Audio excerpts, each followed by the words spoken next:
కేసీఆర్ విచారణ కోసం ఇక్కడికి హాజరవ్వడం జరిగింది. పెద్ద ఎత్తులో బీఆర్ఎస్ నాయకులు కావచ్చు, కార్యకర్తలు కూడా రావడం జరిగింది. విచారణలో ఏ నిజాలు బయటపడ్డాయని చెప్పేసి మీరు భావిస్తారు? ఇక్కడ ఇప్పుడు మనం చూస్తుంటే యావత్ తెలంగాణ మొత్తం ఇక్కడ బీఆర్కేఆర్ భవన్ దగ్గర ఉన్నది. దీన్ని బట్టి అర్థం చేసుకోవచ్చు కేసీఆర్ గారి మీద అభిమానం, ప్రేమ ఎట్లా ఉందో. కేసీఆర్ గారు బీఆర్ఎస్ ప్రభుత్వం నిజంగానే అందులో స్కామ్ చేస్తే ఇంతమంది జనం రాకపోదురు కదా నమ్మి. ఇంత ఎంటైర్ తెలంగాణ ఇక్కడికి వచ్చి కూర్చుంది. దీన్ని బట్టి అర్థం చేసుకోవచ్చు ఎంటైర్ తెలంగాణ ఇక్కడ ఉన్నది.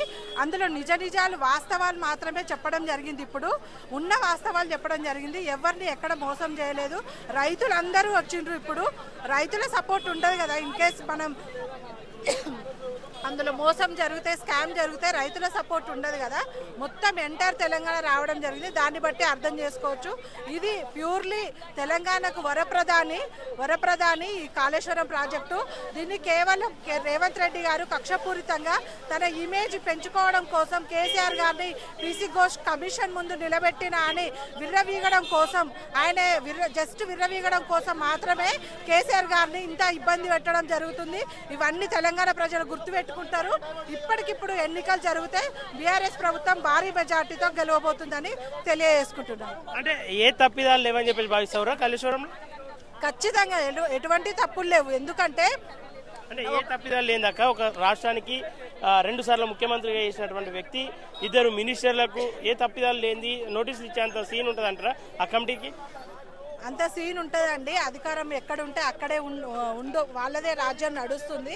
జస్ట్ కేవలం కేసీఆర్ గారిని, బీఆర్ఎస్ ప్రభుత్వాన్ని ఇబ్బంది పెట్టాలనే దురుద్దేశం తప్పితే ఇందులో ఏమీ లేదు.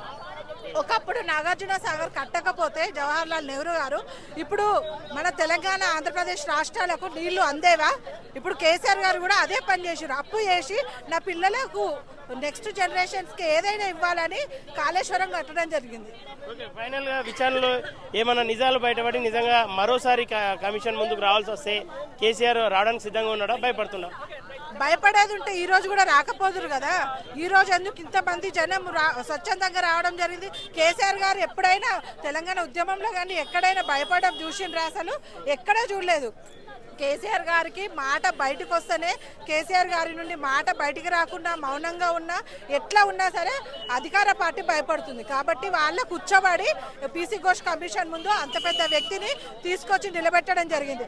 అందుకే రేవంత్ రెడ్డి ప్రభుత్వానికి చాప్టర్ క్లోజ్ అయిపోయింది. దీంతో పూర్తిగా ఇప్పటికిప్పుడు ఎన్నికలు జరిగితే బీఆర్ఎస్ ప్రభుత్వం భారీ మెజార్టీతో గెలవబోతుంది.